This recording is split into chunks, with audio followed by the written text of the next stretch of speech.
Halo sobat, welcome back to PPK Podcast Punya Kita. Ini suara saya makin hilang kayak.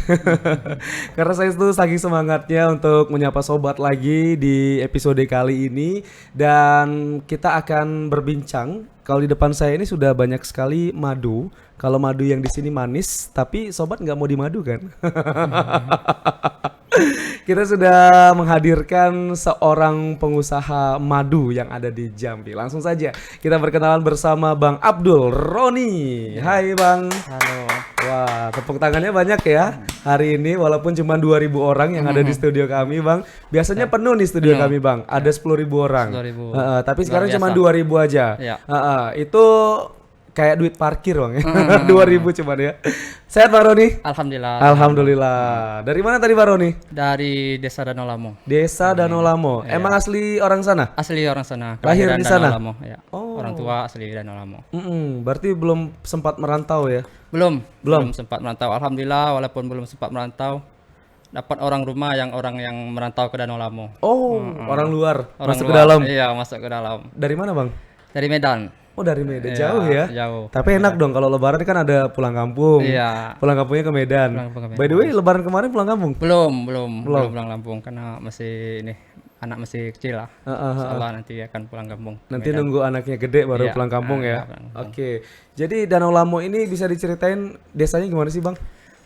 Di Desa Danau Lamo itu berada di kawasan Cagar Budaya Nasional Muaro Jambi. Oke. Jadi masuk dalam kawasan strategis nasional untuk pembangunan kawasan cagar budaya. Jadi Desa Danau Lamo juga berbatasan langsung dengan WKS.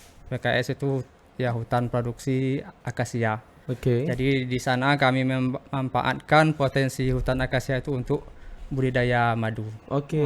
Dari situ, dari potensi yang ada, yaitu dari polen dan nektar yang dihasilkan madu akasia itu menjadi pakan untuk lebah untuk memproduksi madu. Oh, berarti fokusnya ke madu akasia. Madu akasia fokusnya. Oke. Dari tahun berapa, Bang?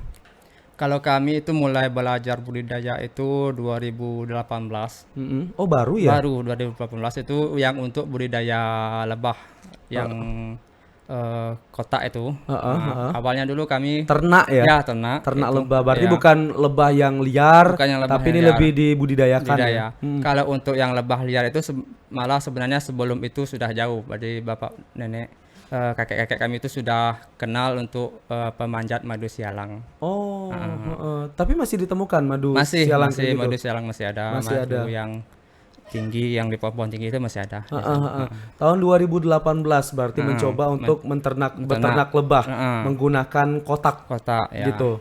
Pada awalnya itu dulu kami mencoba itu lebah yang lokal. Lebah Ada lokal lebah ini lokal itu- gimana? Maksudnya bedainnya gimana nih? Ada pasportnya gitu ya? Iya. Kalau yang lokal itu ada KTP Indonesia. Benar sekali. Lebah Kalau yang luar lokalnya negeri itu- pakai paspor. Dia asli keturunan Jambi lah dia tuh lebah lokal. Oh, bisa diajak ngomong Dia lebahnya. ajak ngomong. Kau Kang Mano, Kang Jambi. Iya.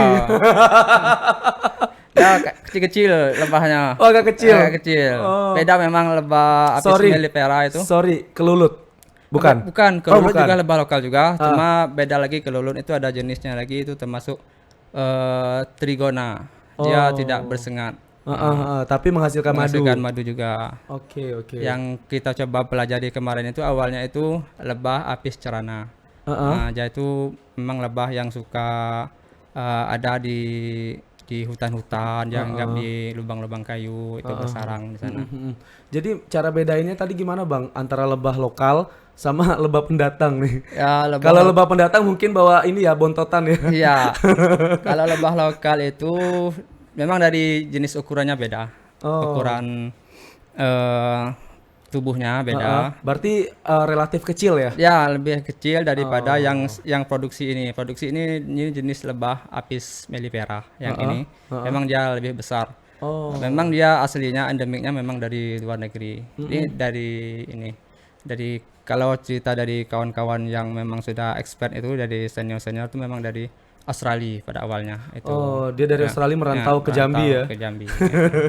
Agak jauh Agak ya. jauh memang. Tapi gimana Bang? Awalnya Abang menemukan ide untuk mengembangkan ini bisa menjadi bisnis bagi Abang? Pada awalnya memang kami dari awal melihat potensi yang ada akasia tadi, memang kami juga tidak bergerak sendiri. Kami juga pada awalnya dulu dikenalkan dengan salah satu penggerak di bidang madu ini yang sudah duluan. Beliau mengenalkan kami untuk budidaya lebah ini dan juga bekerjasama dengan salah satunya PT yang ada di Desa Danau Lamu tadi, WKS, juga mengizinkanlah untuk kami beraktivitas di sekitar lahan WKS itu. Iya. Nah, gitu. Berarti dapat idenya bahwa tanaman akasia ini juga mengandung banyak sekali makanan lebah, itu juga dari pihak luar. Dan dari pihak luar untuk mengenalkannya. Untuk mengenalkan bagaimana ternyata lebah ini tidak hanya yang ada di pohon-pohon, yang pohon-pohon yang liar itu. Ternyata lebah ini juga bisa dibudidayakan. Oke, berarti tidak hanya lebah-lebah yang mungkin mempunyai ketahanan diri untuk dapat memberikan sengatan ke orang ya, tapi juga ada lebah-lebah yang menghasilkan madu yang mungkin juga lebih aman, tidak ada sengatannya. Ya, ada juga lebah yang tidak ada sengat, yang bisa kita budidaya yang di sekitar rumah, aman untuk anak-anak juga. Tidak terlalu berbahaya. Berarti sebelum ada pihak luar yang datang ke Desa Danau Lamo, sebelumnya belum ada nih yang ternak lebah. Tapi sebelumnya kan ada tadi yang madu sialang. Ya, sebelumnya memang sudah banyak yang bergerak di bidang madu, tapi madu sialang. Oke, berarti yang memang mencari ke hutan untuk menemukan madu. Tapi kalau ini lebih ke beternaknya baru ya. Ya, dibudidayakan. Jadi masyarakat lebih banyak yang terlibat untuk budidaya lebah madu ini. Jadi masyarakat yang pengen untuk berusaha di bidang madu, jadi dia tinggal beli atau dia belajar untuk mengembangkan budidaya lebah dengan kalau istilahnya kalau di beekeeper itu split atau pemisahan pengembangan koloni. Gitu. Oke. Awalnya susah, Bang? Awalnya itu malah bengkak-bengkak nggak badan? Kalau bengkak-bengkak itu otomatis itu sudah pasti ya. Pasti. Karena itu adalah satu sistem untuk mengenalkan kita juga dengan lebahnya sekali. Ya. Kalau peternak lebah itu dia nggak pernah disengat itu dipertanyakan. Ya lebah yang mana itu berarti yang lebah yang tadi yang tidak disengat. Jadi abang cara memperkenalkan diri abang juga di dunia lebah itu gimana supaya abang terbiasa? Biasa kan kalau orang yang pertama kali terjun untuk beternak lebah itu kan pasti takut kalau kami sih saya juga sebenarnya sebelumnya bukan panjat sialang, kan kawan-kawan itu ada yang pemanjat, itu sudah biasa juga kenal dengan lebah kan. Kalau saya memang baru terjun itu memang baru mengenal lebah itu. Jadi ya beranikan diri disengat, ya risikonya memang pertama-tama sakit disengat itu. Di mana paling sering disengat, Bang? Paling sering sebenarnya di tangan sering, di muka juga sering kalau nggak pakai safety ini muka.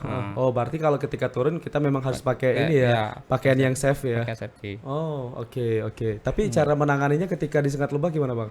Cara menanganinya kalau disengat lebah itu sebenarnya nggak apa-apain juga, nanti dia akan hilang sendiri ininya. Paling cuma merah-merah dikit ya? Merah sedikit. Ada banyak lah tips-tipsnya, kadang tuh ada dikasih minyak dikasih dikasih daun-daun bunga-bunga yang ada ininya tuh di daun kelor bukan? Bukan. Nah, ada juga malah dioleskan madunya nih aja, ada juga di situ ada yang ngasih. Cuma nggak tahu mana yang lebih efektif itu. Kalau saya sendiri sih memang saya di ini aja nanti biar hilang sendiri aja gitu. Paling cuman berapa hari ya, Bang? Seminggu nanti udah balik lagi kulitnya. Sampai seminggu sih. 2 atau 3 hari itu. Ada juga kadang tuh nggak bengkak, sengatannya tuh kadang nggak bikin bengkak. Oh, tapi cuman menyakitkan ya. Sedikit cut udah selesai. Tapi abang tadi menceritakan bahwa di Desa Danau Lamo ini sudah banyak ya masyarakat yang terjun bergerak di bisnis lebah, bahkan baik itu dari peternaknya dan juga mungkin dari sistem produksi, pengemasan dan lain sebagainya, sehingga madu yang dihasilkan dari Desa Danau Lamo ini juga bisa dinikmati oleh masyarakat luas. Jadi sampai sekarang gimana, Bang, keberadaan dari masyarakat yang beternak lebah di Desa Danau Lamo? Kalau sampai sekarang sih sebenarnya pada awal, kalau dibandingkan dengan awal-awal tahun 2018 2019 itu, awal-awal munculnya ini malah sebenarnya lebih kurang masyarakat yang terlibat karena agak beberapa kendala, pertama di pemasaran madu dan juga awal-awal dulu itu memang masyarakat itu sangat bersemangat untuk berbudidaya lebah itu. Jadi masyarakat itu tidak perlu nunggu ilmu untuk yang penting dia ada modal untuk mendatangkan koloni, didatangkan ke Danau Lamo. Jadi bisa dibilang itu over populasi lebah di sana. Nanti lebah itu masuk terus, jadi koloninya itu kurang pakan. Jadi Karena saking banyaknya banyaknya lebah itu saking banyak, dan juga waktu itu memang madu itu sangat diminati berkaitan dengan waktu itu COVID. Oke. Jadi banyak yang mencari madu. Nah, waktu itu ya karena banyaknya populasi, jadi banyak lebah yaitu yang kolaps. Yang kolaps juga, yang ada yang mati, ada yang serang hama itu kan. Jadi masyarakat tuh yang untuk sekarang ini memang masih bertahan itu yang memang mereka yang penjualan madunya lancar, ya memang sudah ada langganan. Terus juga mereka mungkin dari situ modalnya juga makin ini ya, makin stabil. Sehingga memang tidak goyah usahanya. Tapi sekarang berarti udah mulai menurun ya? Kalau dibilang menurun, memang menurun untuk jumlah peternak dan jumlah masyarakat yang terlibat. Tapi kalau untuk produksi madu tetap masih berjalan, untuk penjualan madu tetap masih terus berlanjut ya Bang ya, karena memang madu ini bisa dikatakan juga sebagai obat ya. Betul, memang obat. Madu ini sudah obat, juga sudah disebutkan, kalau saya bilang tuh kita orang muslim ya, memang sudah disebutkan dalam Al-Qur'an madu itu juga sebagai obat. Jadi penting banget, apalagi sekarang kan banyak madu-madu yang keasliannya itu kurang terjaga ya. Jadi memang kalau untuk madu-madu asli seperti ini tuh barang yang langka dan juga memang sangat diincar sama orang ya. Kita para peternak madu ini juga sayangkan sebenarnya kalau ada masih yang jual madu-madu palsu. Padahal madu yang murni ini sudah sangat mudah untuk didapatkan. Dan juga harganya juga tidak terlalu mahal, kayak nggak terlalu jauh dengan madu palsu ya. Ya, nggak, sudah memang mungkin kalau sekarang ini, kalau yang ini harga madu palsu itu mungkin juga sama mungkin dengan bahkan lebih tinggi mungkin ya. Jadi sebenarnya kalau memang masyarakat ini mau memilih, memang sebenarnya madu murni ini sudah sangat mudah untuk didapatkan.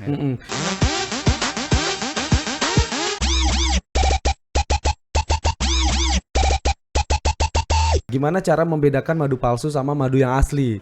Kadang madu palsu tuh tampilannya tuh lebih meyakinkan, aromanya juga meyakinkan, sehingga masyarakat tuh nggak bisa bedain nih, wah ini asli atau palsu nih. Tapi kalau dari Abang gimana tipsnya Bang, bedainnya Bang? Kalau kami sebenarnya tipsnya tuh memang pertama itu diuji lab. Oke. Betul. Kalau mau yakin lagi itu ya memang ikut panen, ikut proses panennya, nanti silakan madunya diambil langsung. Nah itu kan, itu memang kalau untuk meyakinkan. Kalau memang banyak ada mitos juga seperti madu yang didatangi semut, itu banyak yang bilang kalau itu madunya palsu. Kalau madunya tapi itu mitos semut, ya? Itu mitos. Madu asli itu tetap dia semut datang. Karena manis ya? Manis. Madu yang asli panjat madu sialang itu aja, yang kalau netes-netes yang ke bawah itu waktu panen itu langsung didatangi dikerubungin semut. Juga masukkan ke kulkas, dia nggak mengkristal dan nggak beku. Nah itu juga mitos, juga tidak bisa membuktikan. Ada beberapa madu mungkin yang memang tidak membeku, ada juga yang membeku. Nah jadi itu tidak bisa menjadi patokan untuk menguji madu gitu. Jadi bermacam-macam. Tapi kalau mau yang lebih yakin, datang langsung ya sama Bang Roni ya. Ikut panen langsung bareng ya Bang. Dan mau ikut panen bareng. Jadi rasakanlah sensasi kena sengat madu. Betul sekali. Sengat madu juga sebenarnya bermanfaat. Betul, ada terapi juga Bang. Ada terapi. Ada kawan kami yang di Pulau Jawa itu sekarang sedang mengembangkan terapi lebah. Jadi kalau lebah ini produknya tidak hanya madu sebenarnya.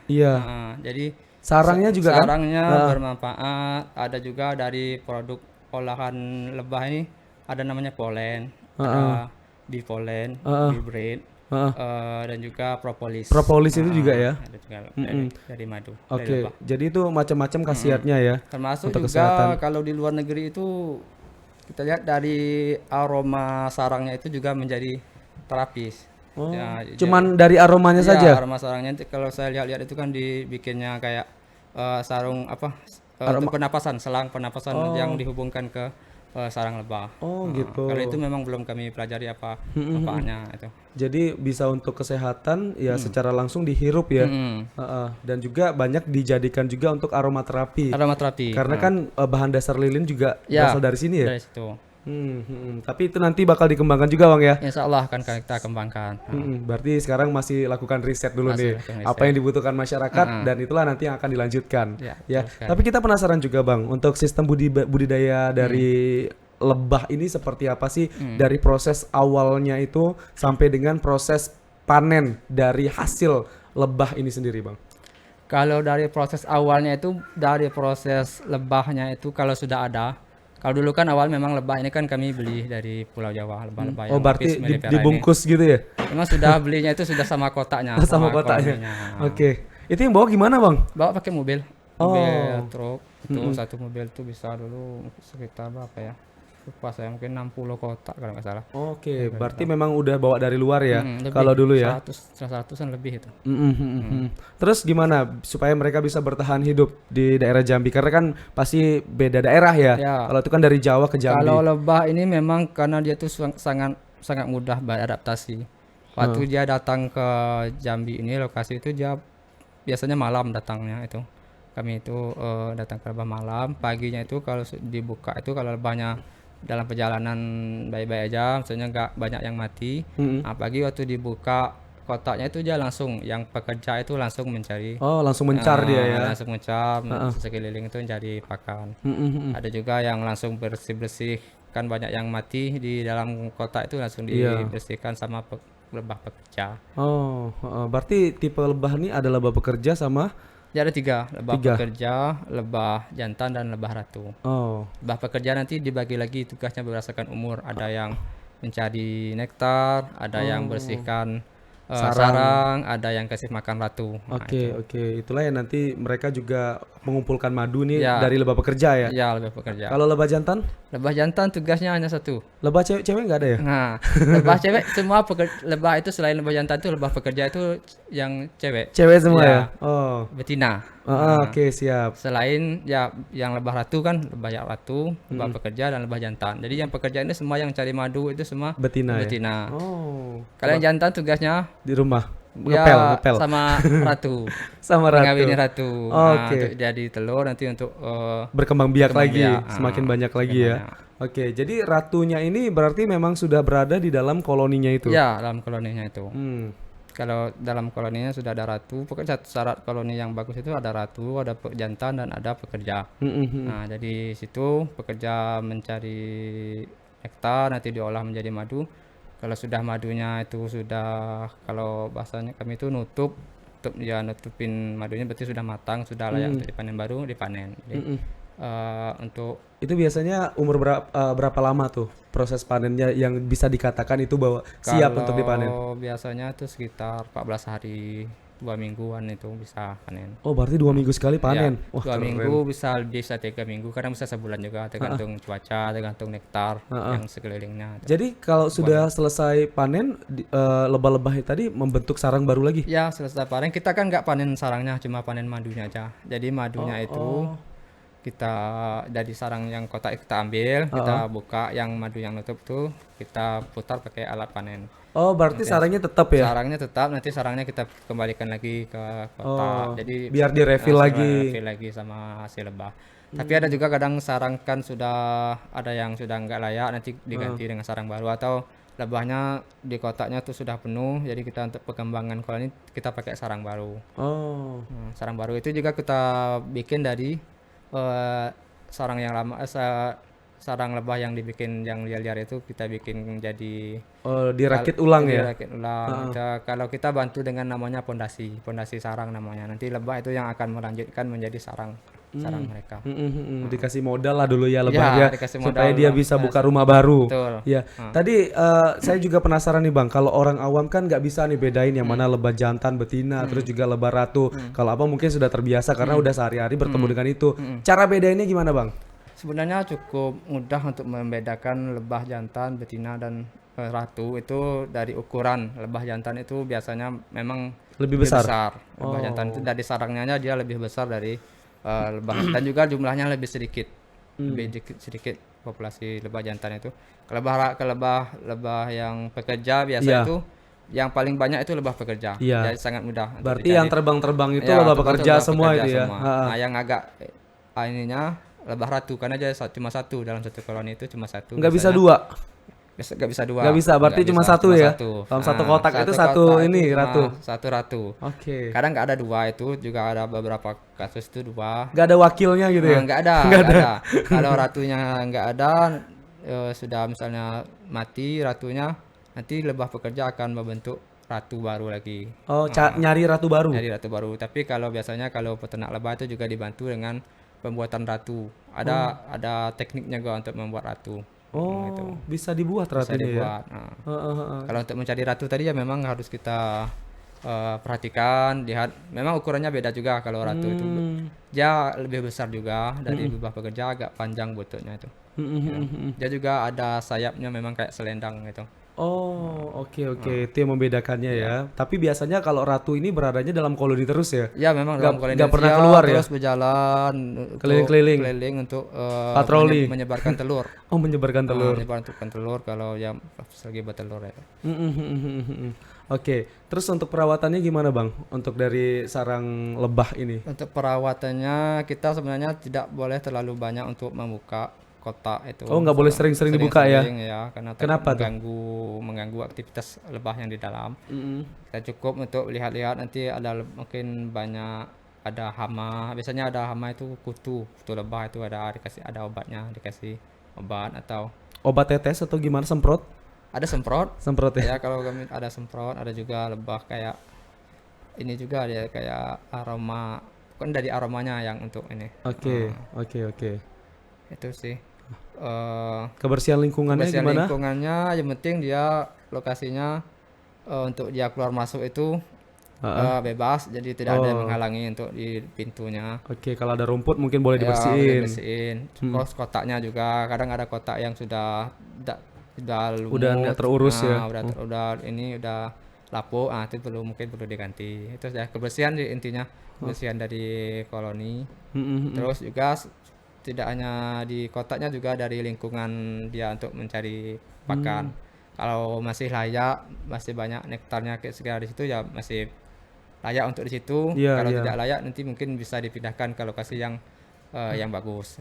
Iya, supaya mereka juga nyaman ya. Nyaman. Ketika mereka nyaman, produksi madunya juga Ya, makin nyaman, meningkat. betul. Tapi biasanya mereka tuh bekerja untuk cari nektar itu waktunya kapan Bang? Waktunya dari mulai matahari itu sudah terbit itu sudah mulai berterbangan Oh, lebahnya. berarti dari mulai jam 6, Iya. setengah 6 itu udah mulai keliling-keliling ya? Keliling-keliling Oh, sampai sore. sampai sore. Berarti kalau sampai malam mereka menetap di dalam. Malam sudah balik lagi ke kota. Oke. Jadi penasaran juga ya untuk melihat ya pasti Ya. teman-teman sobat podcast punya kita yang sering lewat daerah Muara Jambi menuju ke Sabak pasti banyak lihat kotak-kotak itu juga di pinggir jalan Ya, betul, banyak. Tapi tidak menutup kemungkinan juga kotak ini diletakkan di atas pohon ya? Bisa letakkan atas pohon boleh, tapi nyusahkan kita nanti panennya harus manjat lagi ke atas kan. Balik lagi kayak Ya, madu sialang ya? Balik kayak madu sialang. Tapi kalau mungkin untuk pengembangan atau biasanya mancing ada koloni yang terbang, nah, kita taruh kotaknya di situ dulu bisa. Tapi kalau untuk budidaya kita taruh kotak di atas agak nyusahkan nanti kan. Nah, Kasihan. bisa mungkin nanti kapas panen diturunin dulu kan kotaknya mungkin. Pakai tali ya? Pakai tali ya. Tapi ada kriteria madu yang bagus atau yang nggak bagus nggak Bang? Kalau biasanya madu yang bagus itu ya kental.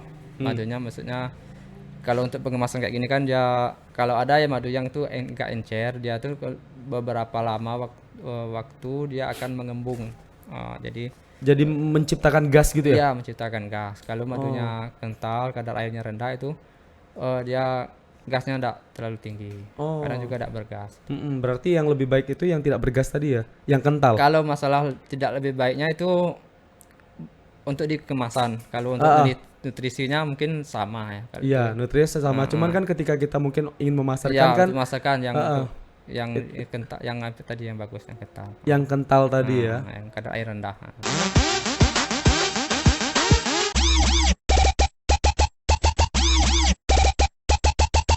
Terus cuaca juga mempengaruhi ya Bang ya untuk produksi dari madu ini ya? Cuaca cukup mempengaruhi untuk panen. Kalau sering hujan dia kan nggak mencari makan keluar. Oh, berarti karakter lebah nih kalau hujan dia sembunyi? Ya, sembunyi. Dia sembunyi. Misalnya kalau ada yang sudah lanjut terbang, pas lagi hujan dia akan berteduh dulu.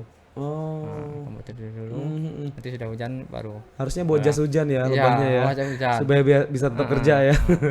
Jadi pas kalau musim hujan sering-sering itu dia akan konsumsi madu yang untuk yang di dalam. Jadi memang dia nyimpan madu kan untuk konsumsi mereka sebenarnya kalau musim hujan. Oh, oke.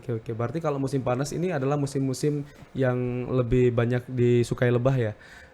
Musim panas ya. Atau nggak terlalu panas? Ya kalau terlalu panas juga Oh, kurang terlalu panas bagus. juga nggak bagus ya?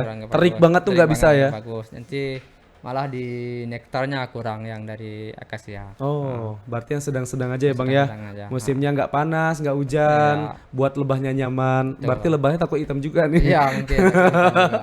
Padahal lebahnya udah hitam ya. Iya. Oke, Bang. Abang jelasin dulu Bang, ini ada produk di depan kita Bang, ada beberapa kemasan ya. Jadi Abang kasih tahu dulu dong ini kemasannya dan juga mungkin kasih spill lah kalau Abang boleh kasih spill harganya. Iya. Kalau kami ini kemasannya ada sebenarnya ada cuma 2 ini nih kalau ukuran beratnya. Karena kalau kami jualnya tuh per ukuran berat bukan ini ukuran volume. Oh, Jadi beratnya. ini yang 500 gram, ini Oke. yang 1 kilo. Oh, ini 500 gram, Ya, ini 1 kilo. Yang ini? Yang ini untuk biasanya kami untuk sekarang kan kami lagi bikin ini Ada project baru ya? Ya, jadi untuk dipajang langsung di meja. Jadi Oh iya, jadi keren juga konsumen ya. langsung bisa nyicip merasakan madunya langsung. Oh, bisa langsung di apa pakai sendok ya? Iya, Diambil pakai betul. sendok ya. Oke, jadi macam-macam ada yang 500 gram. Ini yang mana Ya, 500 Bang? juga. Itu Ini 500 ya. gram. Ini 500, terus ini yang Ini 1 kilo. 1 kilo. Oh, ini berat juga ya 1 kilo ya. Terus ini juga ada yang 500. Gram. Ya, jadi bebas. Ini harganya sama ya, Bang ya? Harganya beda. Oh, beda. Kalau ini sama ini. Karena beda Oh, kemasannya. beda kemasan. Beda kemasan, beda harga, guys ya. Tapi kalau mau yang kemasan cantik bisa ambil yang ini ya. Boleh ambil situ. Kalau yang untuk kemasan cantik dan ramah lingkungan, bisa pakai ini. Kita juga bisa Betul. refill nanti kan. Betul. Jadi kemasannya bisa diisi ulang. Ini ada penutupnya beda lagi, kemasannya beda Ya, harga sama lagi nih kayak. sebenarnya. Plus dapat sendoknya langsung Iya, ya. Jadi kalau untuk pemasarannya sekarang gimana, Bang? Pemasarannya kita pemasaran online dan juga offline. Pemasaran kalau kebanyakan kami yang datang langsung juga beli langsung ke lokasi. Berarti itu offline ya? Ya, yang offline. Dan juga ada yang online. Ada tuh yang Berarti- itu sebenarnya sih sudah offline ya. Mesannya tinggal pesan nih kirim madu ke sini gitu. Oh, sudah ada langganan. Langganan, Iya. Tapi kalau offline tadi berarti mereka yang langsung datang Ya, udah langsung. berarti di rumah ada gerai gitu atau Ada gimana? gerai. Ada gerai. Ada gerai, kita siapkan gerai. Dan juga kami kan sudah tadi yang Danau Lamu masuk dalam kawasan cagar budaya nasional sering ada kunjungan dan juga mereka ada pesan madu nanti kita antar ke lokasi. Oke, apalagi juga dekat dengan candi ya. Ya betul. Jadi kalau mau cari oleh-oleh ya cari madu aja Ya betul sekali. di sana. Kalau biasanya untuk apa pembeli yang langsung datang gitu ada yang borongan nggak beli yang langsung dalam ukuran yang gede gitu, mungkin 1 jerigen. Ada juga. Ada yang juga. 1 jerigen. Ada yang mau ke lokasi dulu, kita ajak main ke lokasi. Oh bisa, Ya bisa. bisa. Jadi Lokasi edukasi budaya, ya. Edukasi dulu. Oh, biasanya siapa yang datang kayak gitu, Bang? Ada orang-orang dari kementerian, Kemendikbud, dari orang-orang dari tamu yang berkunjung ke candi. Ada juga dari anak sekolah yang kita ikutkan edukasi lebah. Nah, ada juga dulu tahun 2022 itu dari program Desa Budaya itu jadi ada 80-an peserta dari desa-desa seluruh Indonesia. Nah, itu juga Datang ke situ ya. datang ke situ kita ajak ke lokasi lebah juga. Oh, sekalian study juga. Iya, sekalian saja jadi juga bisa paket wisata jadinya. Keren. Dan lebih banyak juga anak-anak sekolah, apalagi anak-anak TK ya. Iya, anak-anak sekolah yang kita ajak ke lokasi.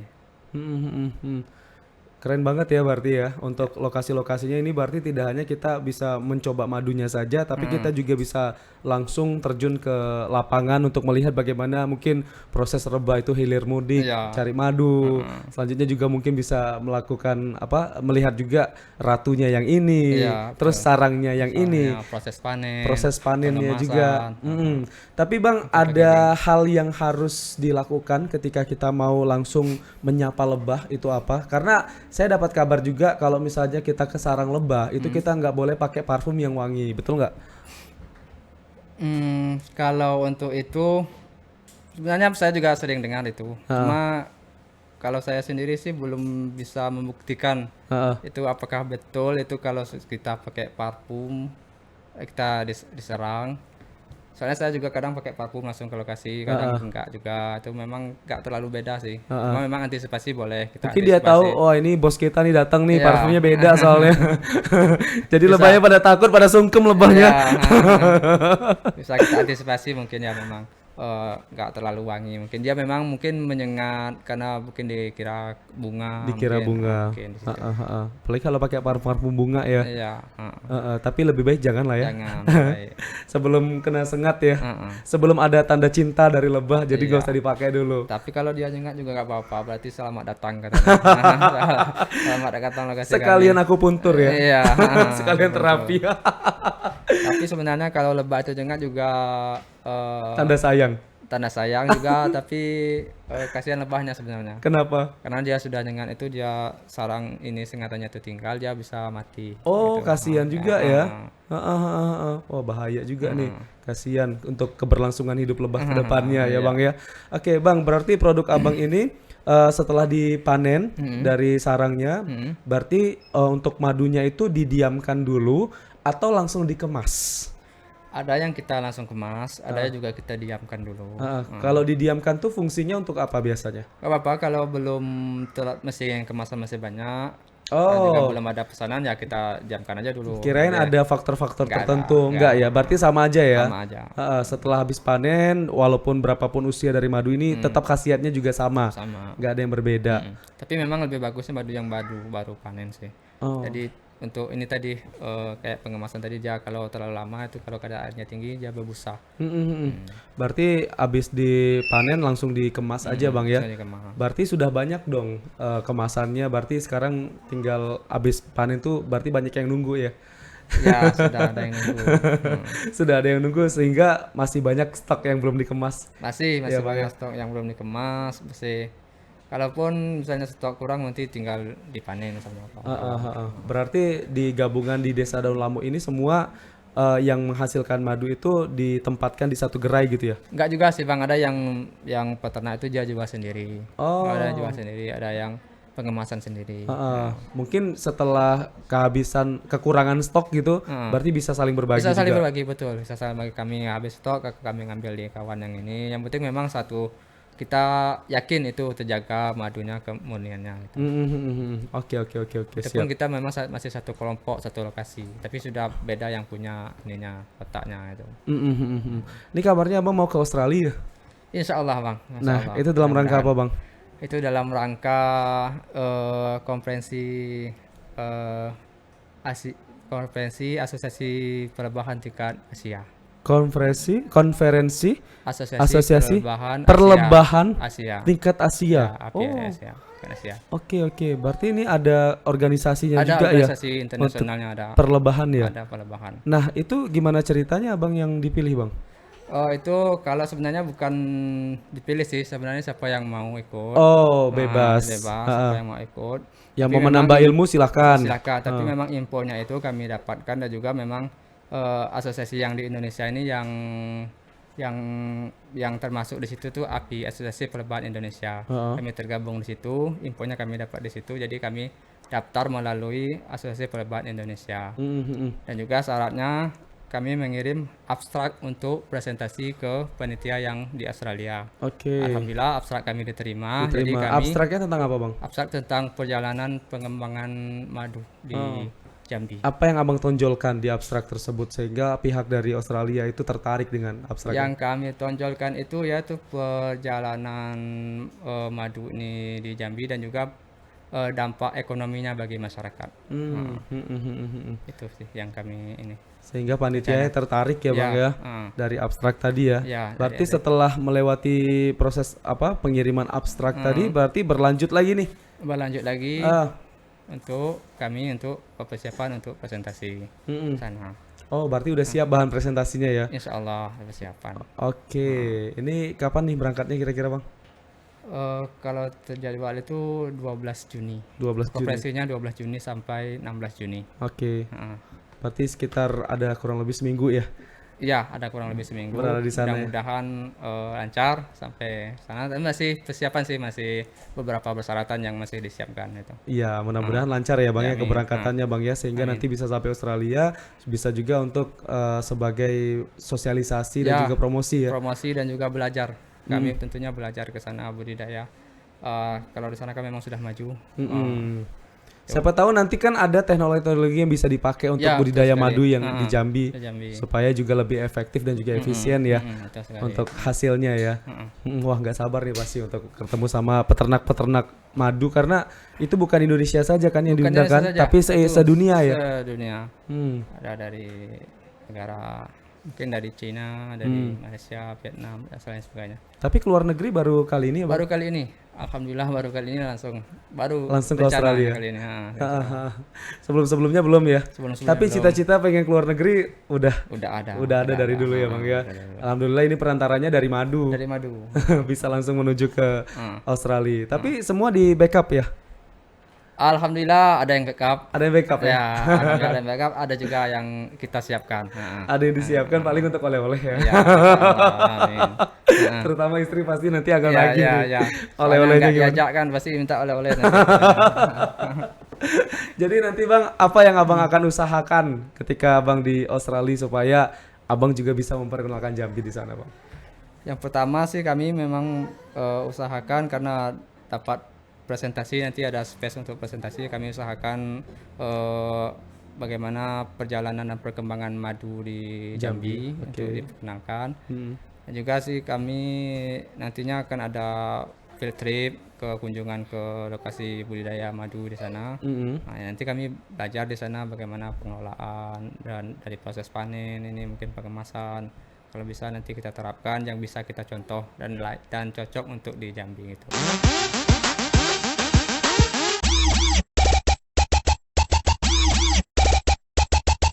Bang sudah pernah lihat-lihat mungkin di YouTube Ya, sering untuk kalau di kondisi-kondisi di Australia? Sering sudah lihat. Sudah sering ya.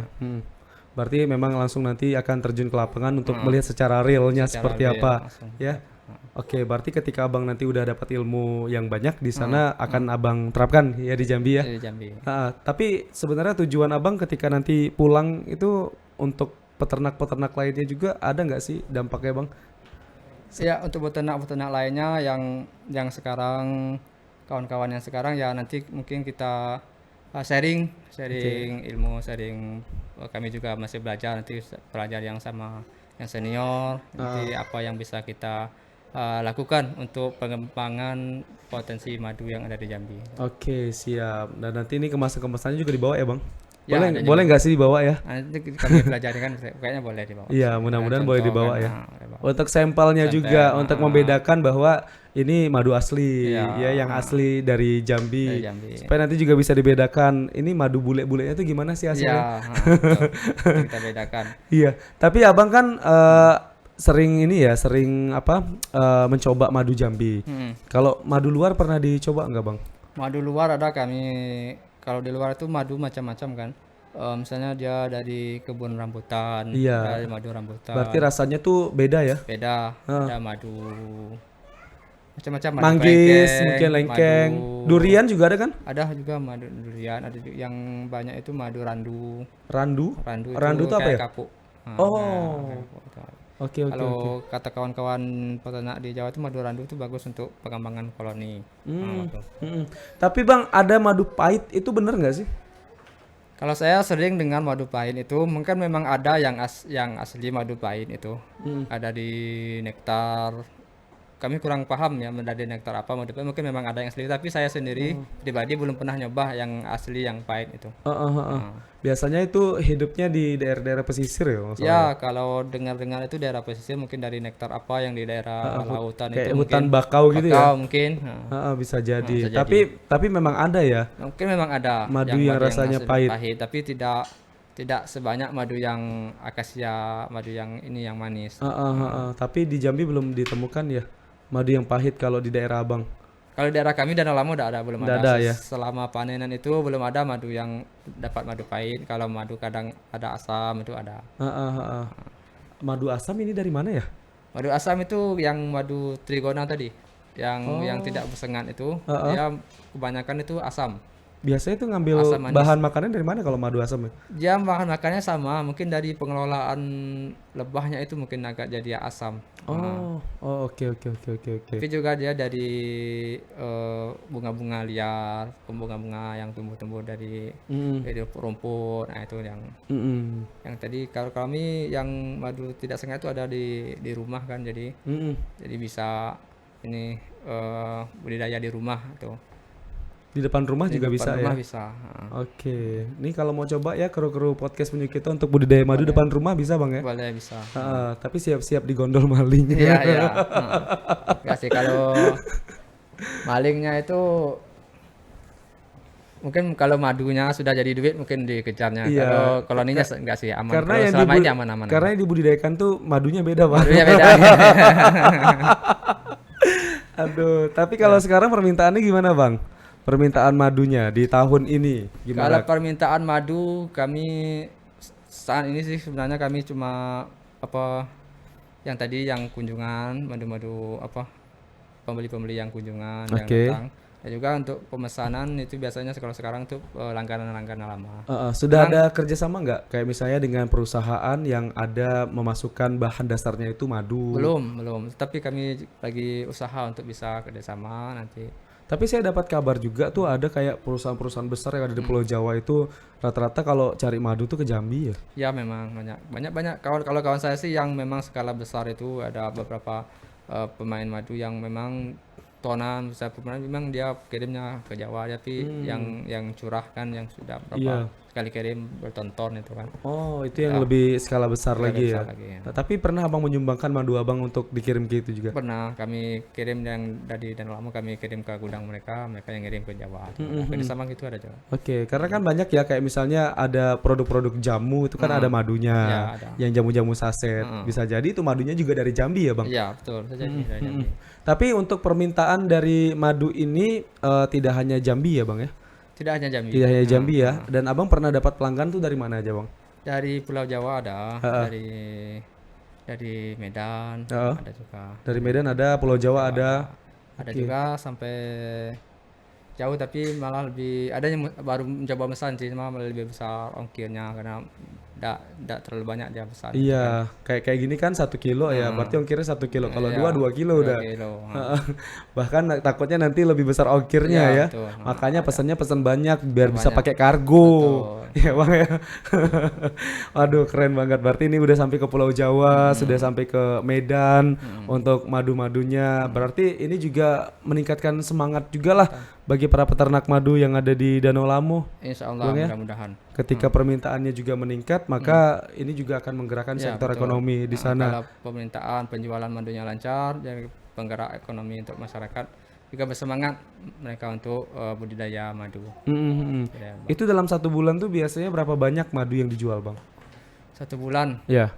Kalau untuk sekarang itu 50 sampai 100 kilo lah kalau untuk yang ini yang kemasan atau termasuk yang curah sih kalau kami. 50 sampai Itu 100 untuk yang kami kilo. sendiri juga kalau untuk kelompok itu bisa setengah ton mungkin sampai 1 ton. Terus saya juga pernah dapat kabar nih bang bahwa untuk harga madu ini kadang juga berfluktuatif ya, naik turun ya. Itu biasa faktor penyebabnya apa bang? Kalau naik turun itu faktor penyebabnya memang permintaan madunya kalau sudah banyak dan juga stok madunya kurang dikit nanti harga bisa naik. Dan juga pengaruh tadi kalau untuk kami bilang itu memang sudah ada penelitian memang pengaruh di COVID kemarin. Waktu COVID itu memang permintaan madu tinggi jadi harga juga tinggi harga madu. Kalau sekarang memang permintaan agak kurang untuk permintaan madu. Jadi harga bisa turun. Oh gitu. Oke. Berarti sudah sering lah ya. Tapi yang bikin semangat apa bang ketika harga turun supaya tetap fokus nih sama produksi madunya? Kalian bikin semangat Kalau harga turun tetap madunya masih produksi, jadi yang penting tetap ada perputaran ini transaksi itu. Berarti tetap nyetok aja terus ya. Tetap ada terus. Dan ketika ada pelanggan yang datang tidak ada barang yang kosong. Iya, betul. Berarti tetap dilayani dengan adanya madu tadi. Tapi menitipkan juga nggak di toko oleh-oleh yang ada di Jambi, Bang? Ada, kami titip oleh-oleh ke hotel, ada juga. Oh, di hotel juga kerjasama? Ada. Oh, itu nitipnya dalam bentuk yang kayak gini gimana? Yang sudah kemasan yang kecil-kecil itu. Oh. Ada yang lebih kecil lagi itu 350 gram itu. 350 gram itu dititipin di hotel-hotel. Selain hotel ada juga di tempat-tempat makan.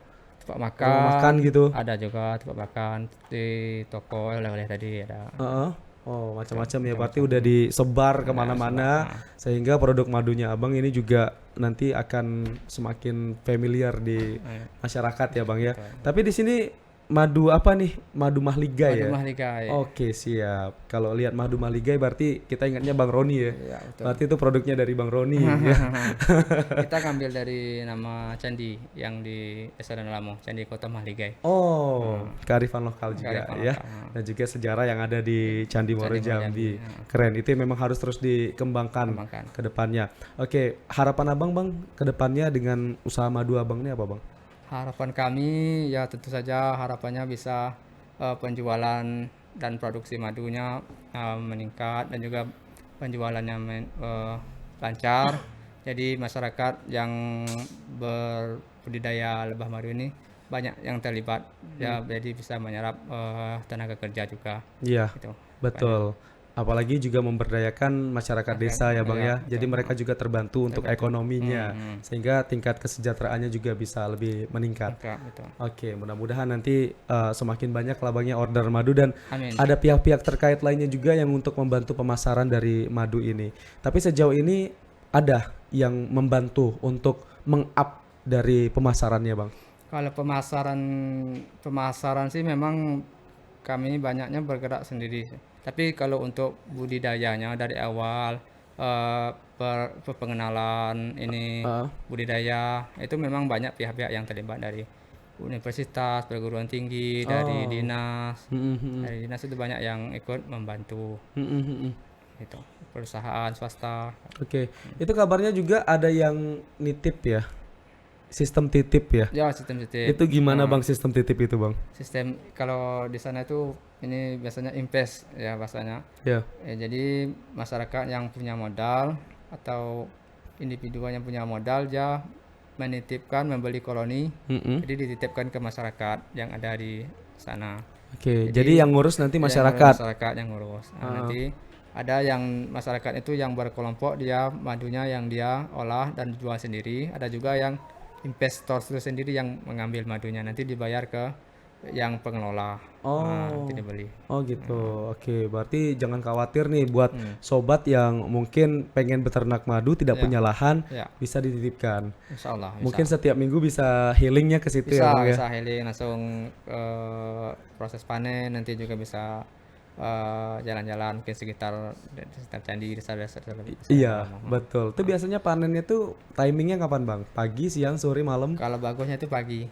Pagi? Ya, pagi. Sebelum mereka bekerja? Sebelum jam 12 itu maksudnya. Oh. Gitu, karena sudah di atas itu biasanya nektar baru itu masuk, jadi agak encer ya.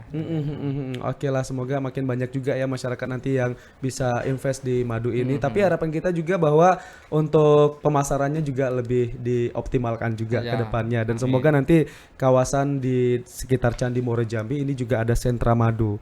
Sehingga ini bisa menjadi produk unggulan ketika wisatawan datang ke Jambi, oleh-olehnya adalah madu. Dan kita bangga juga supaya produk-produk madu Jambi ini bisa dikenal tidak hanya di Jambi tapi juga bahkan bisa ke internasional, salah satunya lewat usaha yang Abang nanti akan jalankan yakni ke Australia Bang ya untuk memperkenalkan madu Danau Lamo. Terima kasih banyak Bang Roni sudah hadir bersama kami berbagi ceritanya. Buat Anda sobat yang ingin sensasi disengat sama lebah ya, main-main ke rumah Bang Roni. Buka pintu rumah Bang Roni, itu lebah semua yang nyambut. Bang Roni, Di akhir podcast punya kita ini boleh Bang Roni sampaikan ucapan terima kasih untuk sobat yang menonton tapi pakai gaya Bang Roni. Kayak mana, Gayanya tuh lihat. Nah, cakep. Ayo Bang, silakan. Terima kasih sudah menyaksikan podcast punya kita tapi pakai gaya. Silakan Bang. Terima kasih sudah menyaksikan podcast punya kita. Keren. Ini gaya apa ya? Lebah jantan ya. Terima kasih sobat sudah menyaksikan saya dan juga Bang Roni di podcast Punyo Kita. Sampai jumpa.